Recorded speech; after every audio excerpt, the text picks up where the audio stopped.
In the tunnel. In the tunnel. In the tunnel. You're listening to In the Tunnel.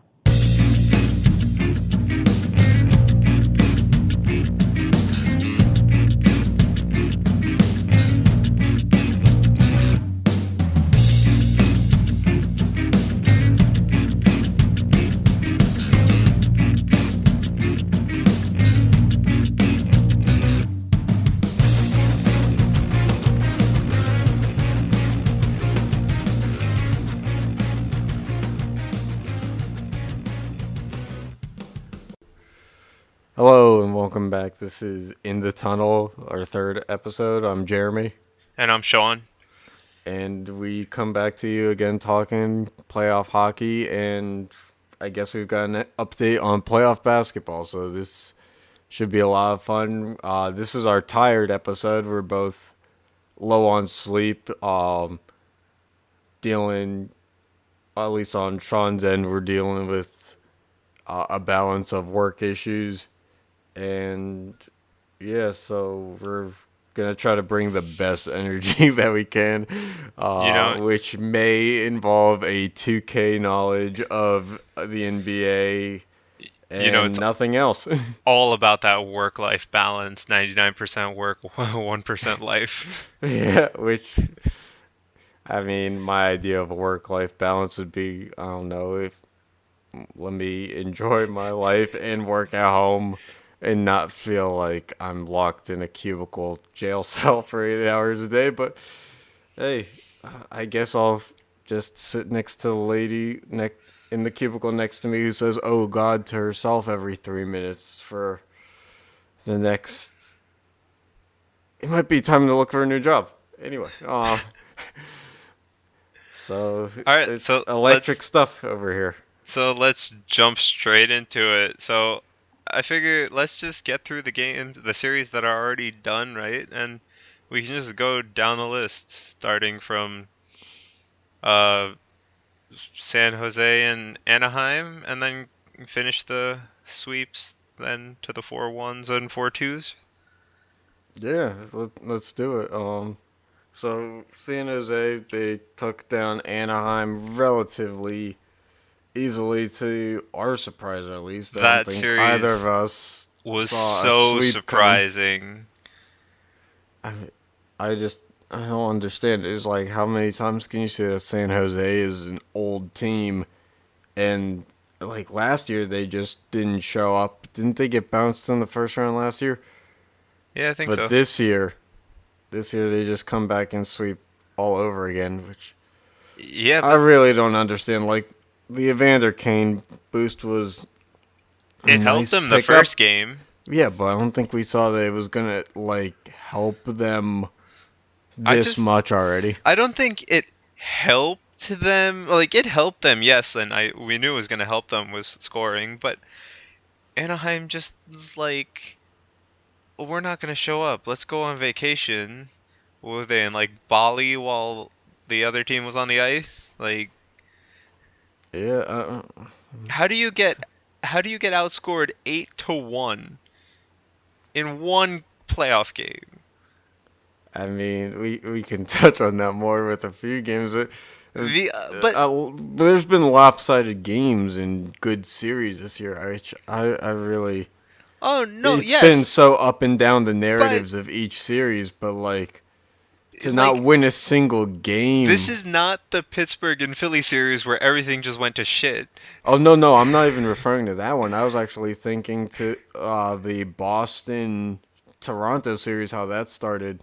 Like, yeah, but it wasn't like 8-1. You're right, it was like 6-1 in game one. Yeah, and something then like that.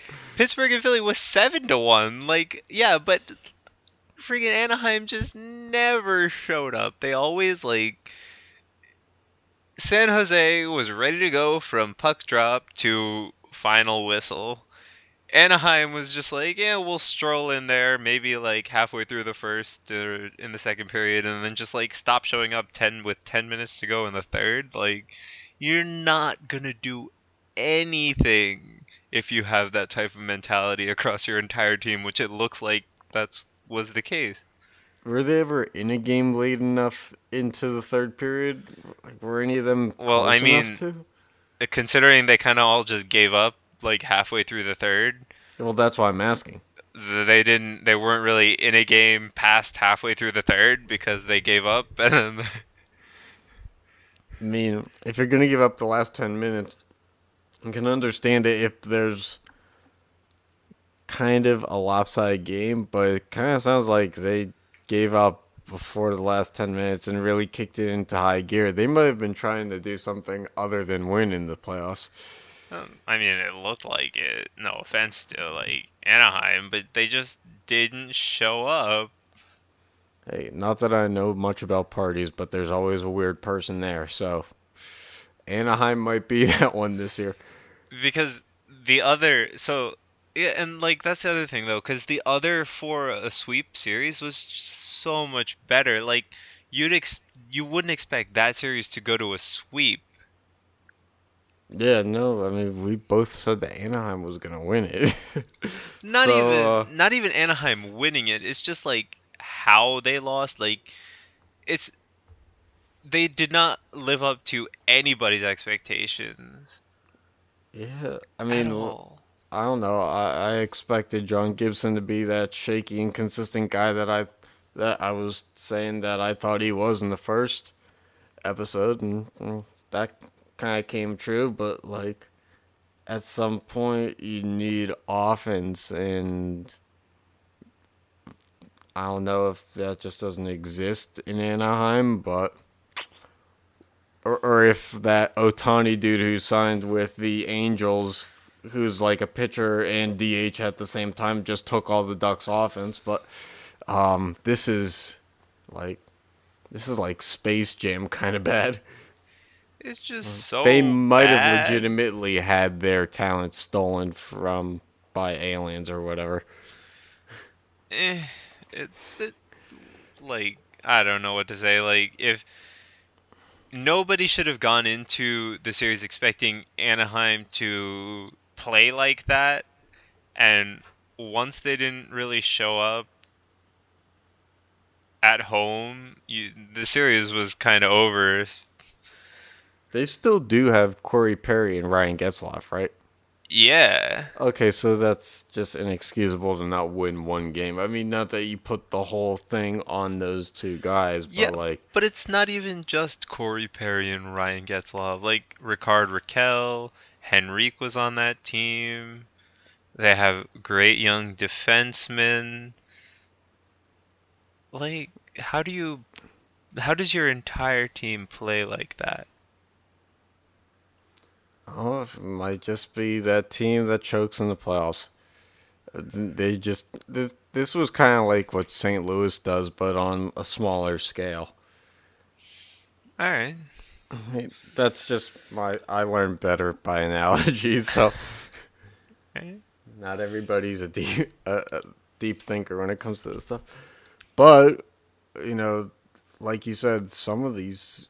I mean, we only had what, two sweeps, so but the Vegas LA one, looking back at that, because now we know that Vegas swept LA 4-0.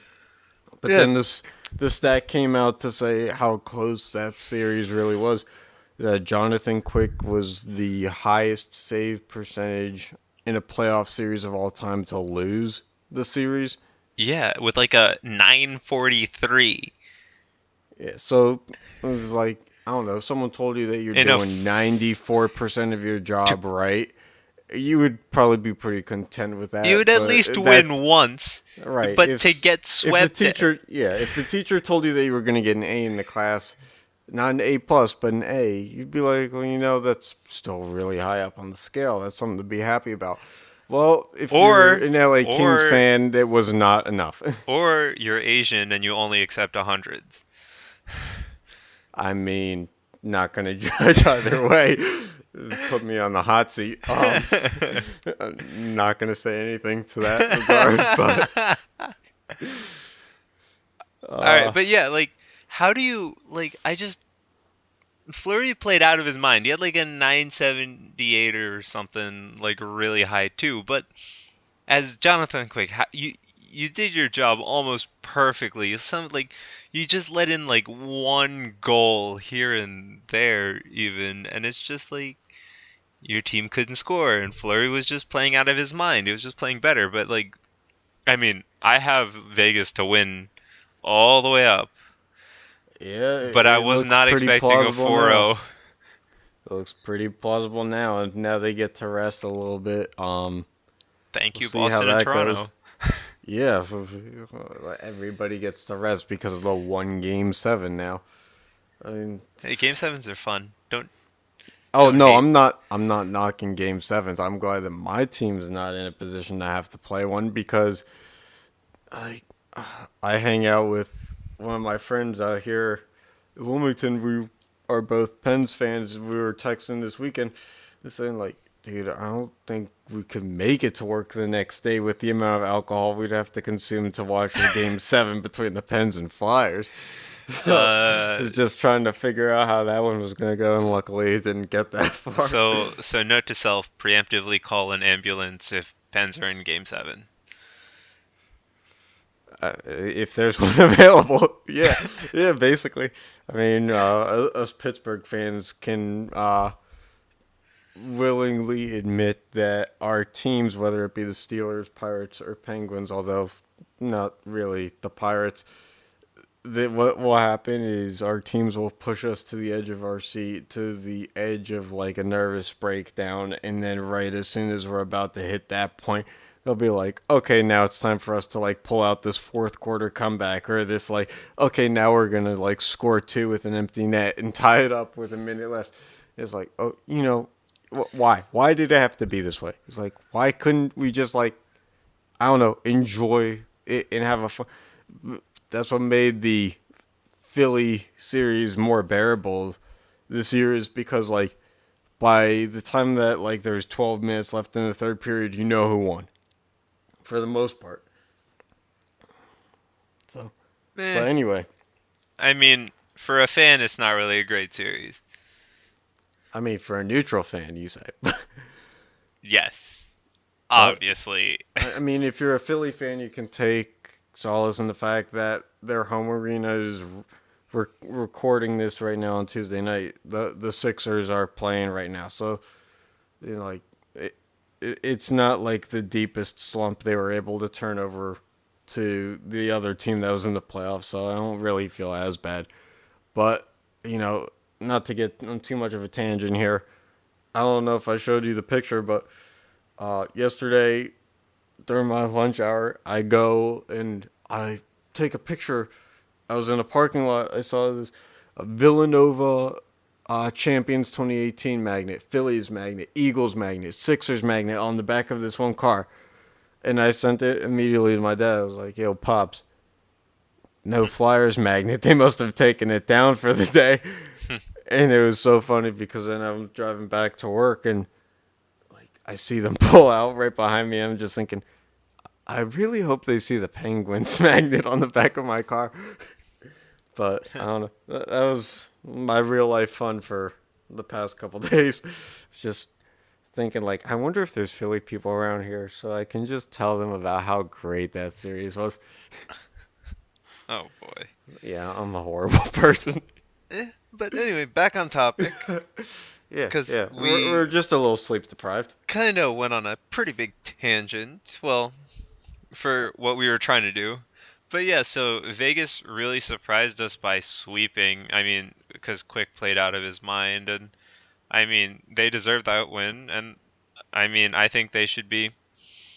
The next series they have should be really good, right? Because they play the Sharks. So both teams that did a sweeping, one of them has to lose a game, Yeah, at I think it was least. funny. I think I saw on Instagram a picture NHL NBC Sports posted. I think it was like the Sharks have won every playoff game between California teams. It's like of all three teams, only the Sharks have won any of them. That's how lopsided it's been in California. Is like you have three teams in it, and you only get one team to win any of them. So Yeah. I mean, again, is like no offense for the Kings kind of hurt them because like goaltenders standing on their head, and it's not like Vegas was getting a lot better offense, but they were getting They were getting just enough. some. They're getting just enough. But it's like really, we say like, Vegas. We were surprised by Vegas, but we've been saying that all year. Is at what point do we just expect the unexpected and be surprised if they lose 3 games in a series? Or I like mean, I'm lose a telling you, series. that's now. Like, they totally deserve to be where they're at, right? Yeah, for me, they've For just me, for dressed me, to it's now. impress, I mean, I have them. I think they can go all the way. and you picked them to. Yeah.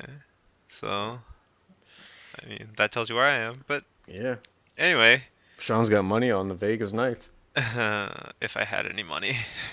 Right. Uh, But yeah, Winnipeg and Minnesota then. so yeah, what do you think about that series? Do you get to watch much of it? I didn't get to watch much of it. I was kind of caught up in other series on the East Conference, but like I said before going into the playoffs, that Winnipeg atmosphere was too electric. That home ice advantage, like Minnesota has that too. But Minnesota just they have that reputation of kind of self-destructing at some point in the playoffs, and then you kind of got Parise was hurt. Uh, Suter. Suter wasn't Eric Stahl kind of gimpy at one point. I could Yeah. very well be wrong. I may have gotten my contract bloated guys on the Wild No, mixed up. Stahl's doing good for them. He Like, was, but like, and Devin Dubnyk, he has had He- good years with the so Wild. It's not like streaky. he's a bad So goaltender by any streaky. means, but like, they just did what the Wild seemed to do. They self-destructed. Yeah. They couldn't find an answer. I mean, and I don't Winnipeg really had think they it. self-destructed per se. Like most of the games were really close. Yeah, but would you have expected this game to only go 5? I mean, sure, like I expected maybe another game. I mean, I don't think 7 is the right length for them. I'm just saying, like, I But- think that but- this series didn't go as far as it could. I didn't think it fulfilled all components that a neutral fan thought that they would get out of it. But like when I'm looking back at a series, right, I'm not saying like this series should have gone another game. Like Vegas and Los Angeles, like instead of thinking, oh, that series should have gone another game, it's wow, look how close they were, yet look how lopsided the series shows it as. Yeah, no, you're right. I don't know, it's just tough for me to think that Minnesota was going to do more than what they did. So I'm not completely surprised that they went down at 5, but I feel like they were a better team and have a better roster to do more than go down at 5. That's just my personal opinion. I mean, I can see it, but I think just Winnipeg showed they wanted to win, and Minnesota couldn't fight back. Yeah, and they just played a harder game. I don't know how physical Winnipeg is as a team, but you didn't hear that Line A was having monster games, like, and they still were they still put up the 4 wins that they needed to. So, I mean, they have Joe Morrow on their team. Joe Morrow was a Penguins prospect, went to like Dallas and Boston. Like the dude's been all over the place, and like it's not the greatest roster either. I'd probably say on paper, Minnesota probably has the better roster on paper, but it I don't didn't know. seem to really matter. I don't think so. I'll agree to disagree, but Yeah. hey, everybody's entitled to their opinion. That just doesn't mean that they're always right, though. All right, so let's get to my least favorite part of this podcast. Huh? You're already on, so I guess there's something else. I don't Well, know.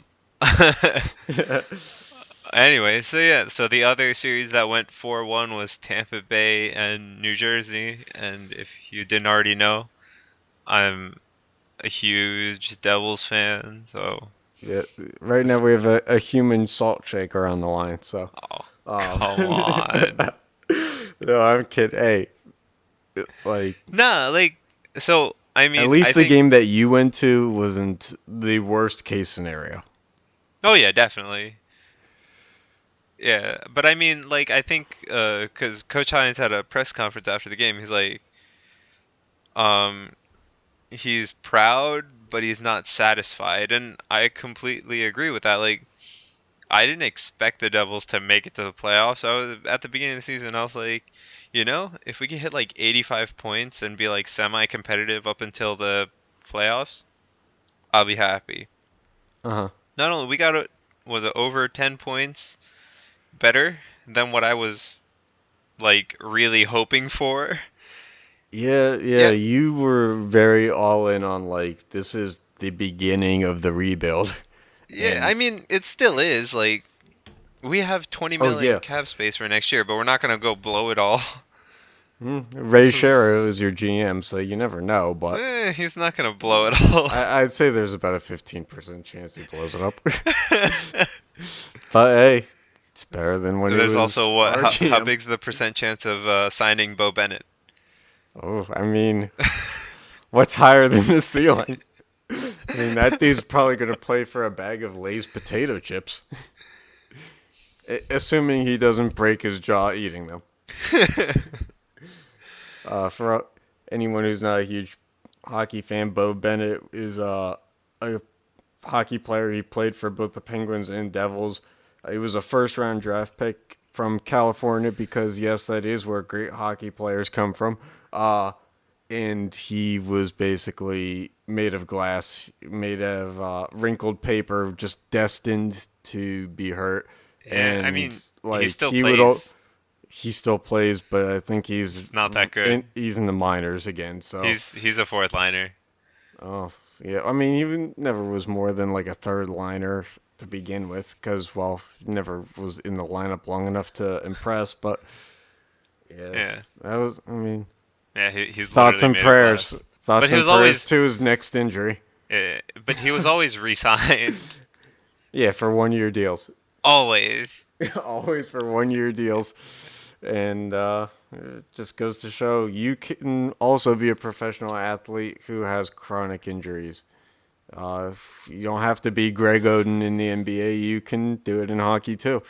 So, Yeah, but okay. congrats to him, and wishing him a speedy recovery for his next injury that hasn't happened yet. All right, but back to the series, right? So Tampa Bay came out swinging in the first game, Mm-hmm. and like the Devils just didn't show up. The second game we played a lot better, but still like we were missing like a good 20 minutes of hockey overall, 20, maybe 25 minutes. Third Yeah, game, we got a fire lit under our asses, but we were playing at home, so we better have gotten a fire lit under our asses. yeah. Little pregame speech from Bo Bennett. And I mean, we Maybe played. Ilya Kovalchuk. Yeah, I mean, we played pretty well that game. I still think it was pretty iffy in a lot Yeah, of but that was the cases. game that you guys won. So, Yeah, but I mean, there were a lot of what, like, what are they doing?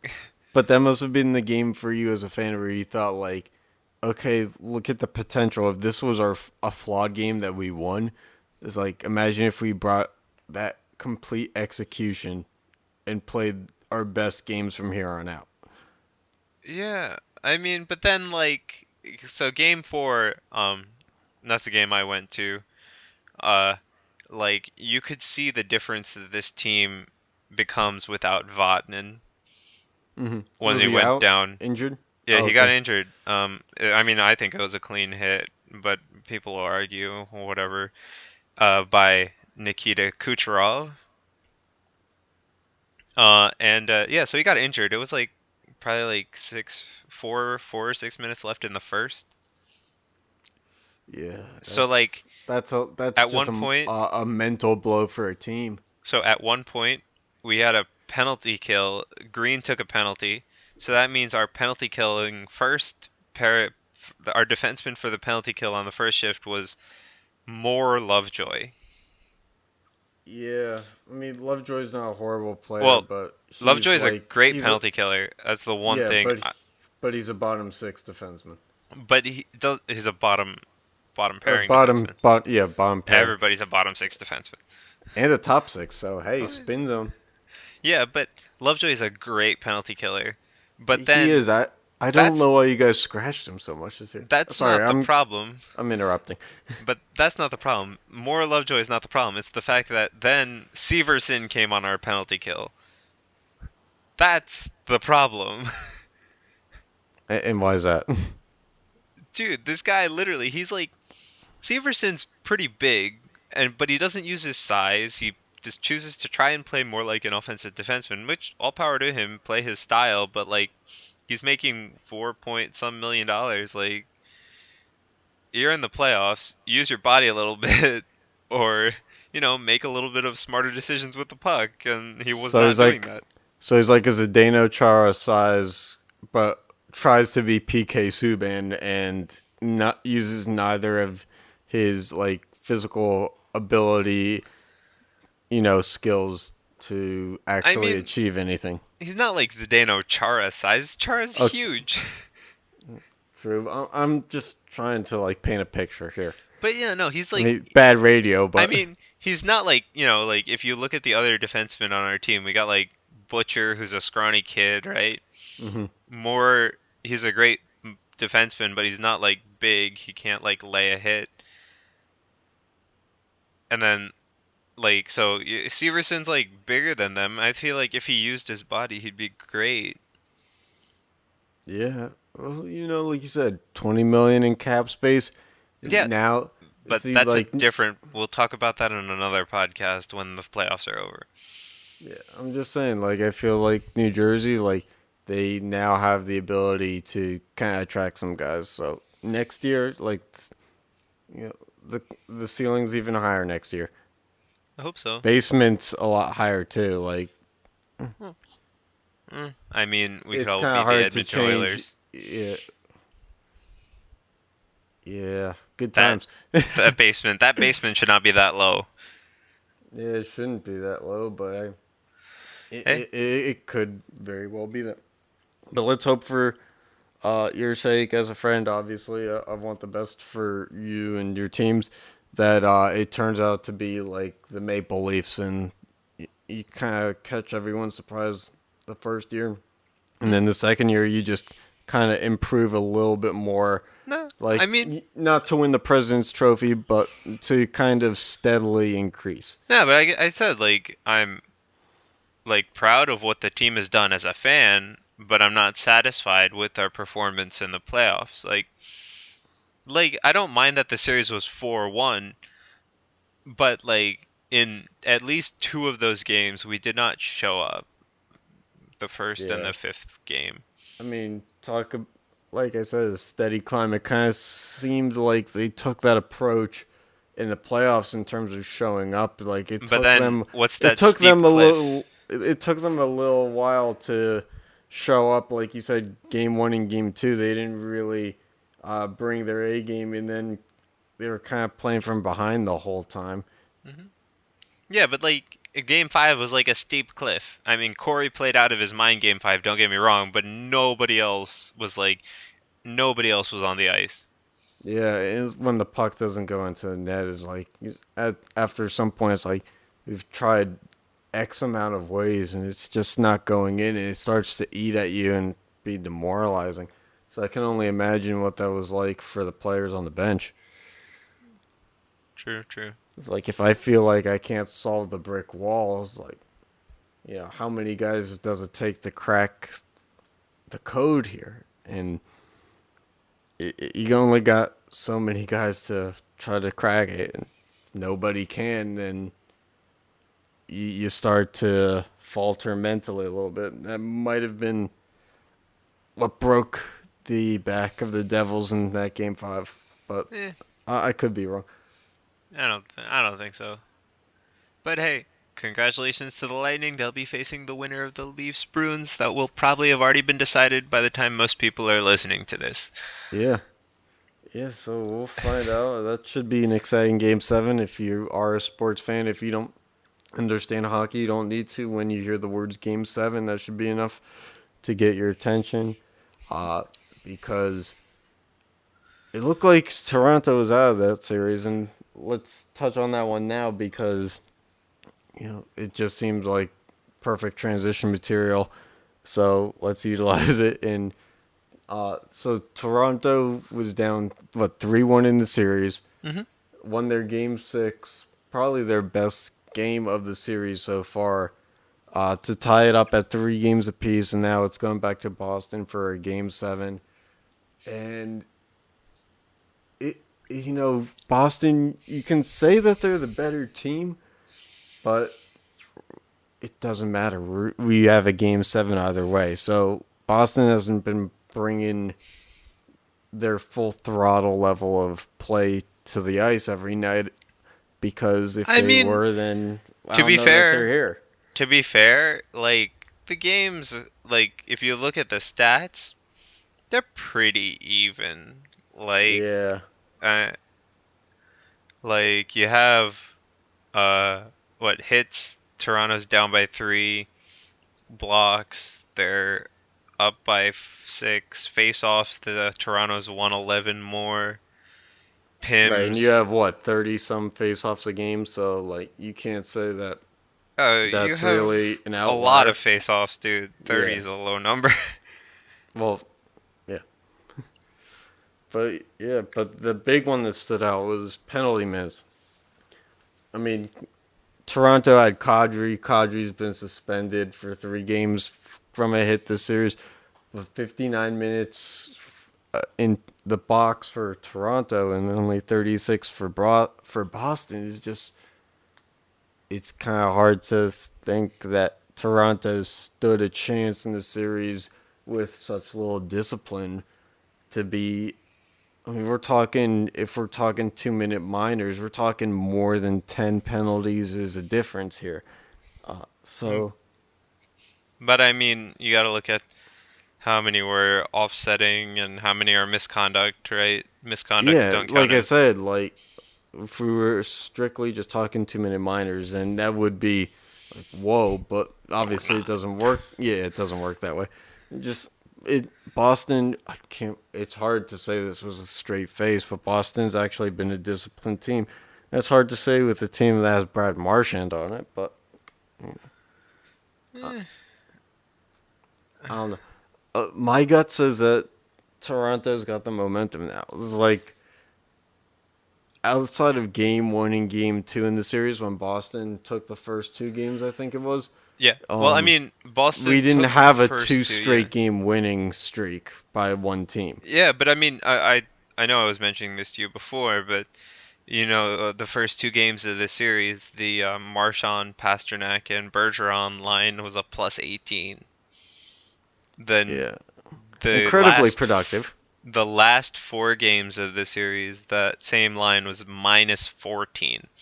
which is And incredibly plus disappointing. minus, plus minus, people have been like dismissing that stat, but it does show, like, it does just, you can use it to show how like the overall line is doing in most cases, because like as much as maybe they didn't really deserve to be on the ice during said play or something, but like when something is that skewed, there's a problem. Yeah, yeah, and plus minus are people don't really understand hockey. Plus is when your team scores and you were on the ice when they scored, you get a plus. If you get a minus if your team gets scored on when you were on the ice. So 5-on-5. really, yeah, but it really is kind of like a measure of how inconsistent that line has been, or Well, not it's inconsistent, but streaky. Is like they started like plus 18 in 2 games is like really impressive, but yeah. minus 14 since then is. I mean, it's not as horribly bad as Toronto's, uh, against the plus 18 Bruins, but it's like minus 14. How do you go? How do you have like a 20 some plus minus swing in the other direction? Yeah.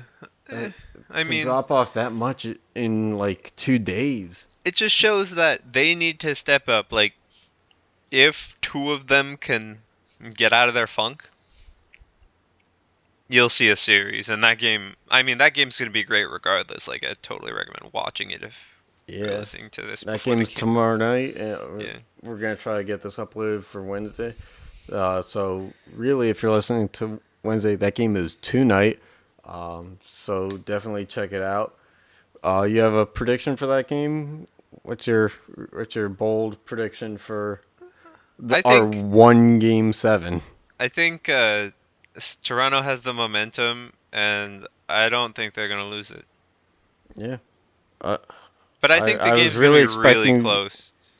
I was expecting you to say Boston. I'm surprised, but I'm on board with Toronto too. I think goal scoring has not been an issue in this series. I think it's going to be a close game. I think Toronto is going to win it 5-3. You think a lot of scoring's gonna happen, man? I think it's gonna be a one-goal game, and I think it's gonna be closer to like 3-2.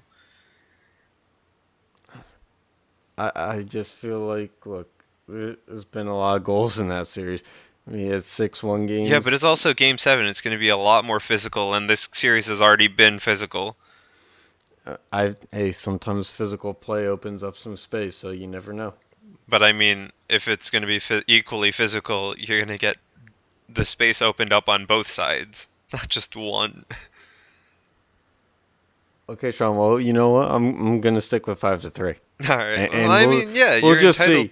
see. You want to play Price's Right rules and go with the under, then that's fine. No, But you're entitled to your own opinion. I'm just saying, like, eh, I don't know. I think it's gonna be really close and lower scoring, but hey. we can't always have them be like the Devils games were in the last 3 games of that series. So Yeah. I All mean, right. that was low scoring.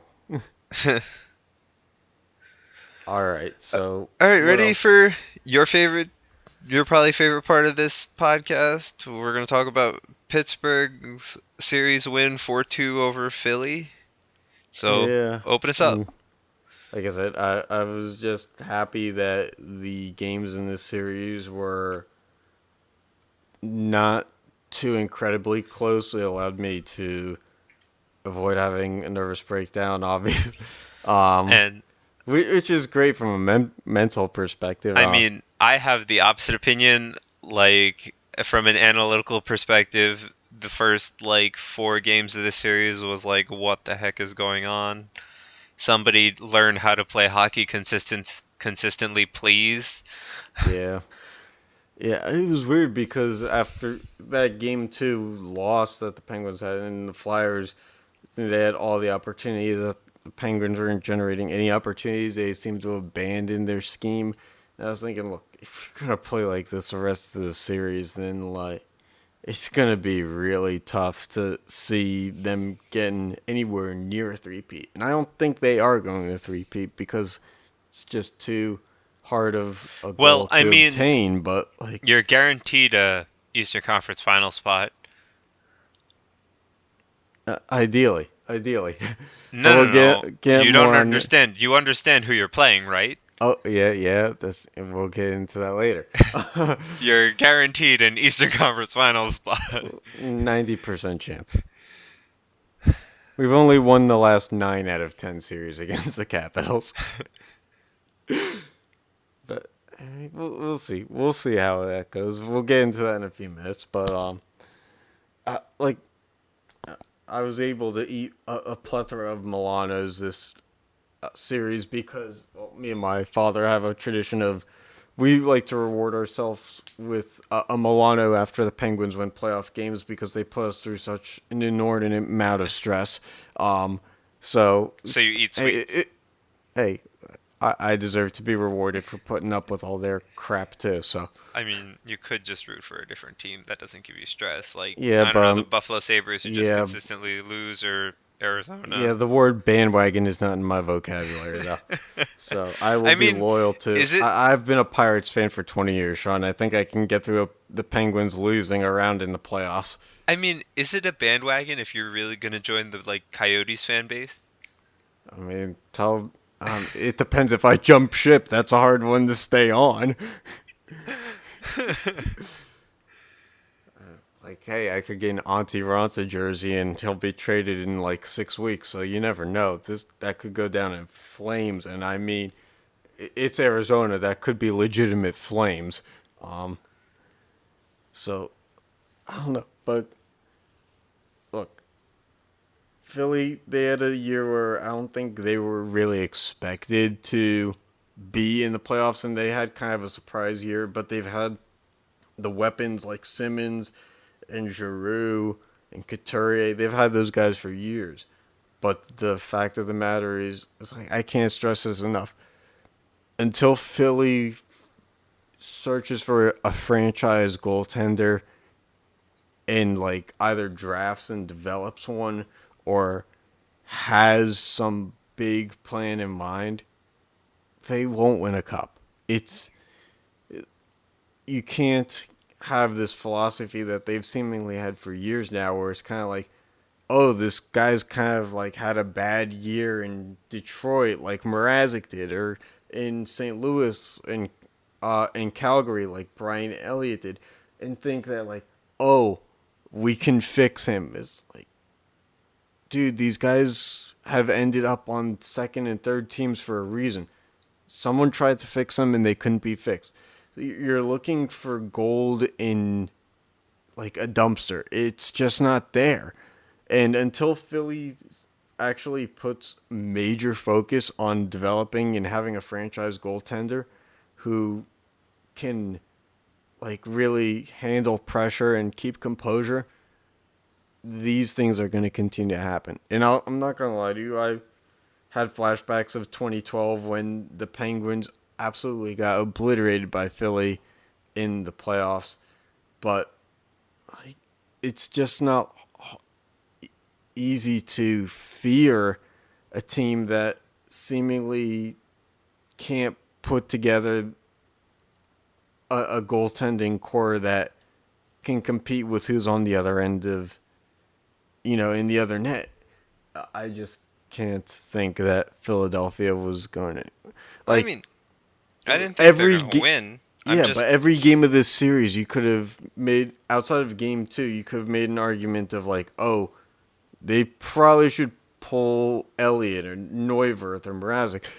It's like Sidney Crosby scored on all 3 of their goaltenders. But I'm not saying they're gonna win. I just, as an outside fan, it's just this series. Like, how do you go from scoring 7 goals to scoring 1 and losing and getting scored on 5, and then go exact opposite the next game? Like, that's my problem with the series, not anything else. Well, I think I can think of one other thing. It's like not just the goaltending was the issue, but Claude Giroux really didn't show up in this series. Wayne Simmons really didn't show up in this series. Gostisbehere was relatively quiet. Couturier had torn his MCL and scored a hat trick in Game 6, and they lost. It's like such a valiant effort that even I can respect. With the controversial that kind of call at the end, which I don't want to get into, but just putting it out there. No, I'll be the first to admit, diehard Pittsburgh fan, and some fans will say like, "Oh, Letang went and hit the puck first," but it was like, look, that doesn't excuse it. I mean, it still was I feel it was a trip. But at the same time, when you look at the replay and you see Couturier, a dude with a torn MCL, kind of went like 2.5 feet, 3 feet up in the air, I do think that it was a little embellishment. I think it should have been called, but I think I can see why the refs didn't blow the whistle. I think they thought, okay, maybe this was a little excessive of a reaction. And it swayed momentum, but like, I'll be realistic. I could see the penalty being called. I think so any let's move rational on, fan would have thought that, but let's move on though. All right, yeah. So yeah, Nashville President's Trophy. They took care of business. I think Colorado gave us a little more than we were expecting of them. I think they stole 1 game. They played really well for their first win. They stole the second win. That was a weird game. Wasn't that the 6-4 game?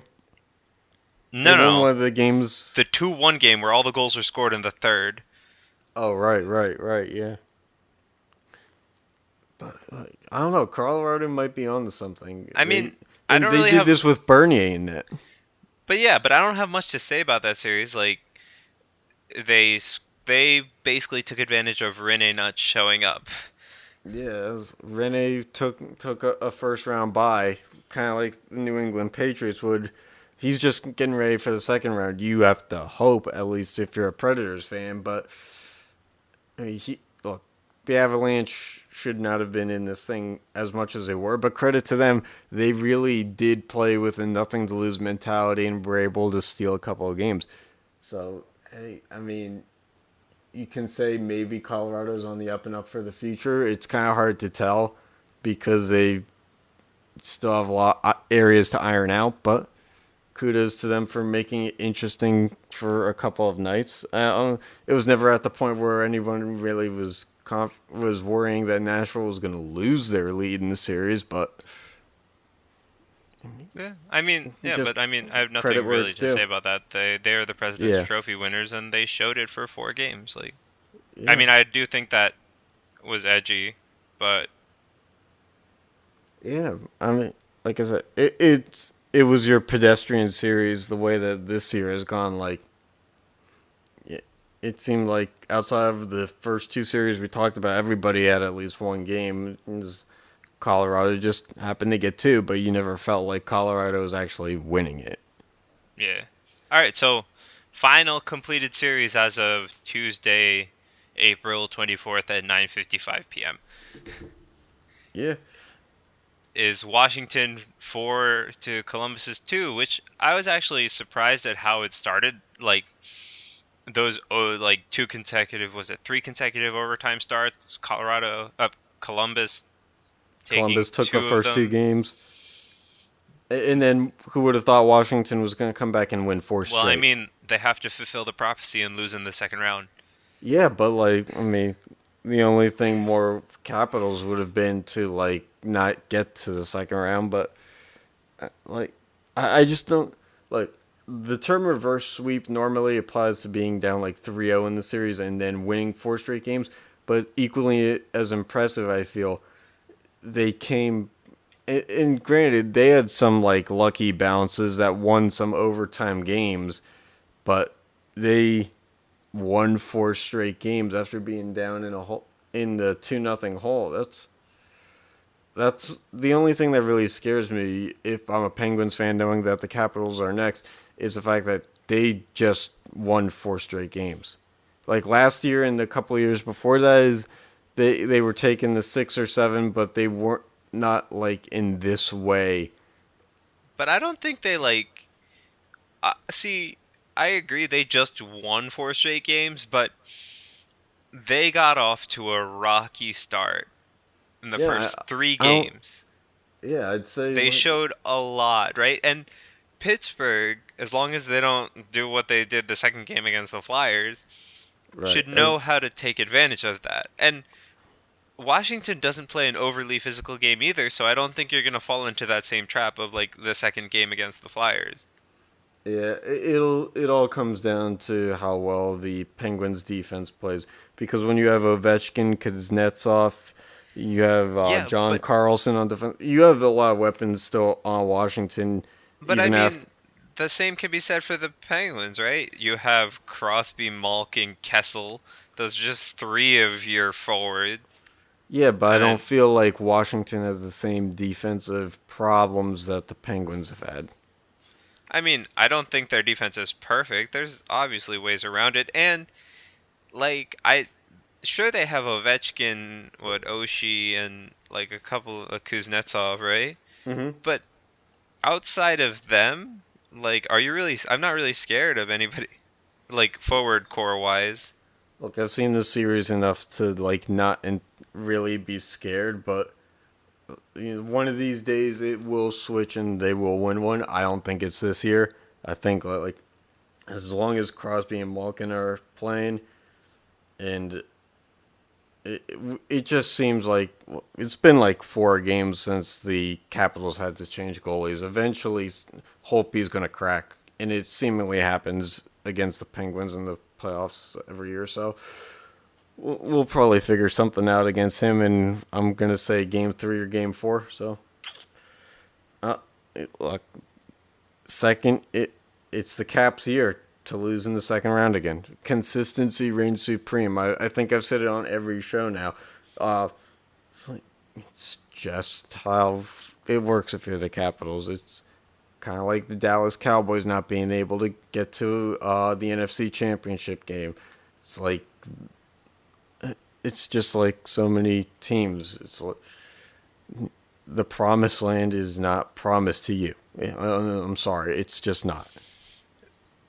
Yeah, I mean, I don't know what else to say. Like that wraps us up because like they've been so consistent in losing in the second round that you Like, come to expect it, even though like their team like on paper got weaker. I still figured they'd make the playoffs. Like in the offseason yeah. last year, like their Oh team yeah. on paper got so much weaker, right? They lost Johansson, and they had to make a couple other moves, right, to keep Oshie and etc. Yeah, absolutely. And look, But I could like I had them making the playoffs. There's no way like that didn't. And then once they get to the playoffs, like something switches on the first round that they do something amazing, and then all of a sudden that switch just flips out, and they yeah. just crash and burn in the second round. Like Yeah, and people have been saying like, maybe this is the Caps' year to do it because like they've been hot more recently. But look, they had and to switch goalies. They have not been hot. yeah, I mean, I think they meant in the past 4 games, but people are like, the Penguins have been up and down this year. I was like, dude, they won a cup in '09 and 2016 the same way as this year. Like, you can't say that like up and down means anything. You just need to get hot at the right time, and I'm not talking Right. like streaky hot like 4 games, but like even if you lose games, you need to have consistent good showing where you're not like making so many mistakes, and you maybe lose by like a goal Right. But prior to like, empty netters. yeah, just to finish my point is like you said, uh, the Capitals did lose a little bit, and it's fine if they've won their last 4 games and come in with a little extra confidence. But the fact of the matter is, look, you couldn't beat us when you had the President's Trophy attached to your name the past 2 years, and now you're a weaker team this year. Whereas we lose Benino and like a couple other role players, but overall we're still the same team. So it's just kind of hard to believe that of the two teams, the Penguins are the weaker one right now. I don't know.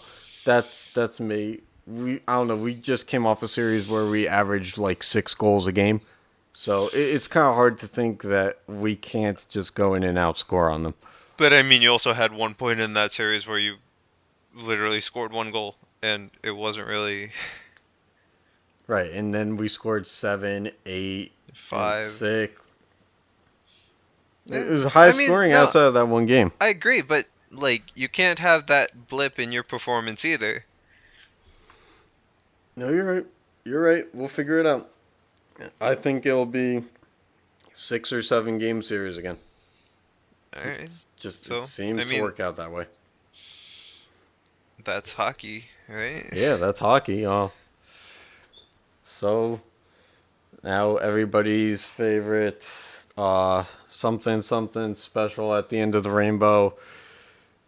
Well, the rainbow's really a dud because now we get to talk basketball. We said last week that the Toronto Raptors were treating every game like a game 7. Well, they came out hot. They won their first 2 game 7s. You'd think that they were finals bound. And just like Toronto does, they lost their last 2 game 7s and they're in a tie series right now. So, if you lose game 7s, you don't really make it to the finals.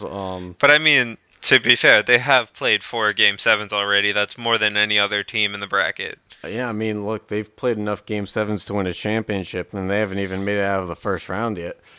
That's saying something. Toronto is on a historic postseason run here, and they may not even win a round. So we'll see how that goes. Cleveland, I don't know. That series is close. King James hasn't really kicked it into PED King James like I'm a freight train mode yet, I guess. I don't know. It's tied 2-2, and Indiana isn't even the most intimidating team in the East. But I Uh, mean, I feel like the games have been close. Aside from game one, was it? I well, I think. think that the Pacers won somewhat handedly, not like by 20 the last game. I could be wrong. Well, I mean, I'm definitely wrong if I try to guess. So let's just move Hey, on. yeah, hey, this is what misinformed, tired co-hosts do, and it makes for great radio entertainment. So, So yeah, let's talk about yeah, ratings boost. Philadelphia and Miami, right? 3-1. Yeah, that game's actually going on right now because it's 10 o'clock on a Tuesday night. Um, and I think it's end of the third quarter or whatever. Philadelphia is currently up by like 17 on the Heat. Um, Not surprised. so if you're a Philly fan, you had to wait like 2 days to see your team, one of your teams win a playoff series because I Philly, mean, who held hold a on. 3-1 lead, is probably going to take it to the second round tonight, and they might be the best team in the East right now. Meh. I see. I feel like all the East series are really close. Like, sure, Philly has won. Well, I think Indiana won one of their games pretty handily, and then the second one was what, like 15 points or something, maybe. Yeah, maybe. But I Th- think it this just team, seems. Go ahead. Go ahead. Philly, they won the first game pretty handily, right? Yeah. And then Yeah. they lost. If I'm not mistaken, they went 1-1 and then they won their next two. I'm not sure though. I could totally be wrong. Yeah. Yeah. They have a 3-1 series lead right now, so they've only lost on one game.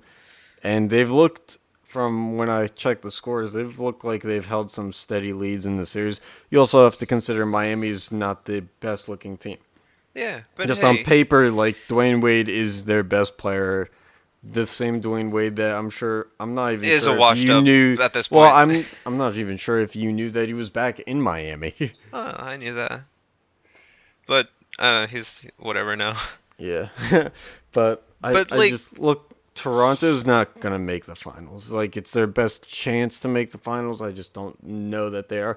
Cleveland is definitely on a down year because any other year they would have swept the series by now. And Boston is just injury riddled right now. So my question is like, who's the healthiest and standing tallest right now? And I think it's Philly. well, yeah, for the East, Yeah, yeah. for the East. All right, so let's try to hit the West, I guess. Yeah, yeah. So They have the most diversity in their series, I guess. yeah, Cause except for the sweep. yeah, well, I mean, diversity is in they have a sweep. They have Oh yeah, two series that could be really close when the next game gets played, and then a 3-1, right? yeah, yeah. And I think So let's just get the sweep out of the way. Like, yeah, holy crap, New Orleans, just like, yeah, we're not want to deal with you, and just yeah. Rajon Rondo went back into his prime days in Boston and just kicked yeah, kicked it into another gear. I guess I don't know. yeah. It's kind of, I mean, come on, Portland. I don't think anyone thought that they were title contenders anyway. But No, like, but you don't expect the 3 seed to go 0-4 against the 6. yeah, it didn't make any sense. Like, I still feel like Portland is still in this thing, and they half of them are probably out on a golf course somewhere. So Yep, definitely. yeah, uh, And then you have the Golden State and San Antonio series. That series is playing out like I'd expect. yeah, yeah, and Steph Curry's not even playing, but like this is just It's just Golden gold. State though. It's They're Golden just too State. good. It's Golden State, and really, you could be wearing an NBA championship ring on your hand, be a Hall of Famer working at ESPN, or you could be one of us, and it would mean the same thing. Golden State is Golden State is Golden State, and that's really just enough to feel like, yeah, And we then don't expect anything else at this yeah. point. So then the other two series, let's touch on the 1-8. So Houston is series with Minnesota right now is 2-1, is it? Yeah, I believe so, and it I was mean, funny. I mean, like Minnesota to win, have won a game. Like, I don't think that Minnesota is that bad of a team, but they're not healthy right now. One of their best players, Jimmy Butler's been out for the year for a while. They got Karl Anthony Towns, but you can't expect him to shoulder the load the whole series. And kudos to them.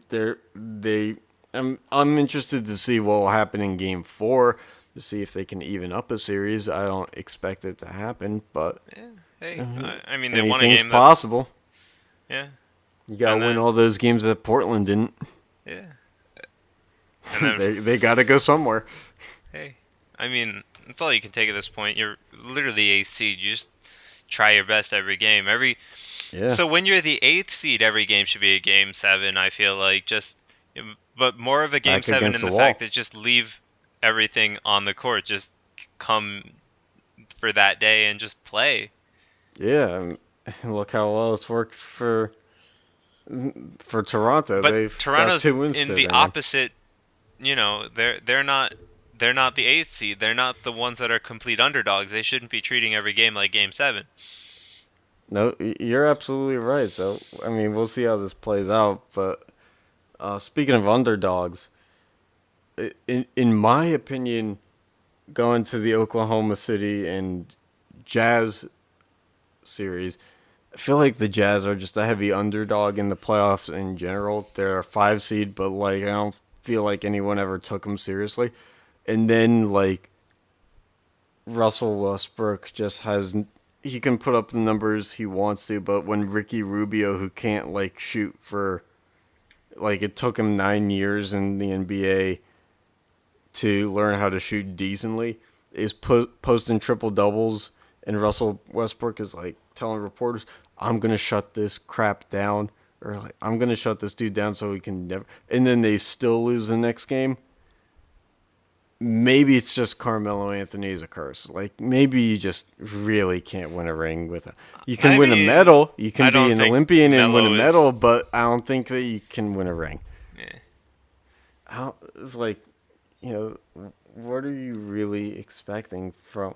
But like, I feel like Utah's just a good team that gets thrown under the bus a little too much. I don't think that they're going to beat a team like Golden State. And unfortunately, their luck is probably going to run out in the next round if they get Houston. But like, it's just a shame because like mid-level market teams like a Utah that doesn't have a salary cap or like a fan base quite the same as like Houston or Golden State does get dealt a little bit of a lesser hand, and they kind of have to just keep taking the punches until they can build something really, really special. But yeah, I mean, it's really hard to win as an NBA team if you don't really have like a big. I mean, we used to say big 3, but now it's like you have to have like 4 borderline all stars, or if not established all stars on the court. Like if you look at a healthy Boston team, they would have had Kyrie, Al Horford. They would have had their up and coming like rookie star Jason Tatum, and they would have had a really good shot. If you look at Houston, they have Chris Paul, James Harden.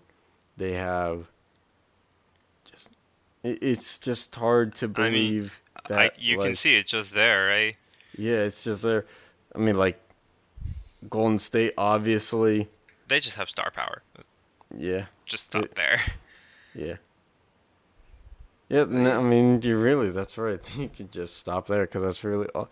I mean, it used to be, like I said, you only needed like a big 3, maybe even 2 really good players to win. Back in the old days, you just needed to surround 2 really good players with a solid 3 that wouldn't just, fall over and die.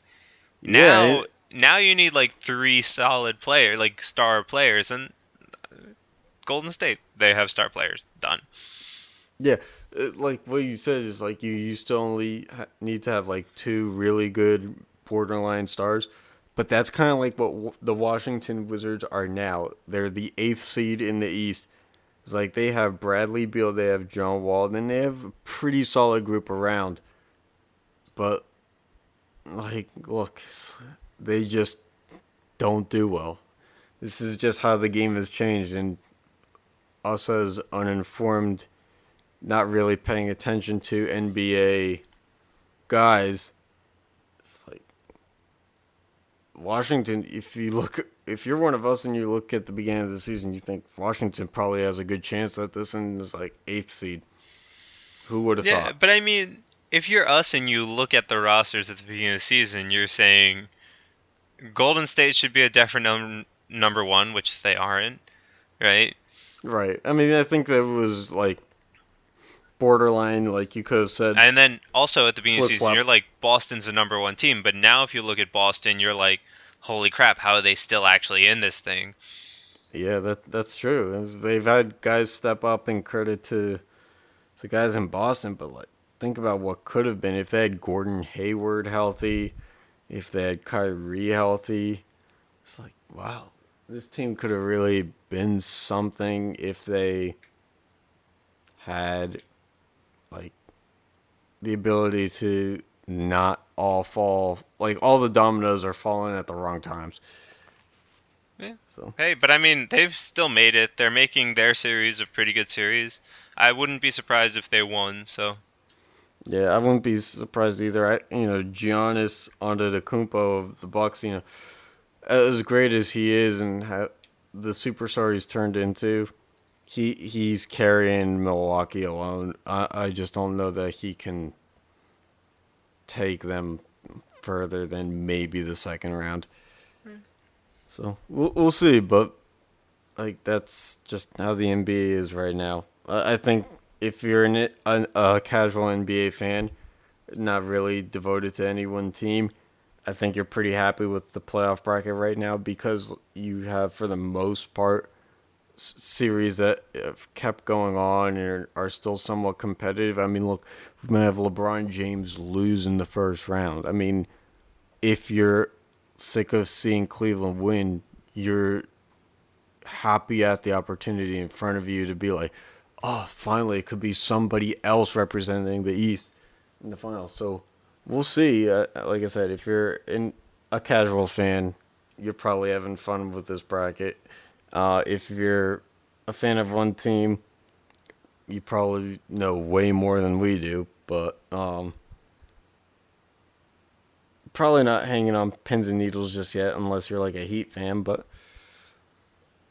yeah, that's pretty much what I've got on the NBA. You have anything else to add? no, I mean, you basically lost me at the NBA until we were coming back to what does this team look at the beginning of the season and what do they look like now? Because I can answer that, but that's about it. I mean, like at the beginning of the season, I don't know. I feel like Houston, you probably could have said that they were either going to be a number one or a number two in that conference, and you could have maybe flip flopped back and forth, and you could have reasonably explained who, if it was Golden State or Houston, why you put them there. But other than that, I think it No, is but mostly what you see is what you got. yeah, So, yeah. I mean, but that's it. That's all I got. I have yeah, no other idea about basketball. yeah, and right now I think the hottest team in all of sports would be sleep because I think, well, we desperately need it. So with that being said, I think it's time to end the show. Just thanks for listening if you have been. Remember, like, comment, subscribe on iTunes or any podcasting service that we are on. We're trying to get it onto Spotify, iHeartRadio when we have enough episodes to do so. And we hope that you'll tune in next week. We're trying to get more and more listeners, so seriously, just even if you don't listen to the whole episode, share it with friends, have people write in. Let's try to get this thing boosted. And we thank you again for those who have been listening. We really appreciate it. And with that being said, go Leafs tomorrow night because we both pick them to win. We're just hoping for a great game, really, and we'll catch you guys next week. Yep. See you.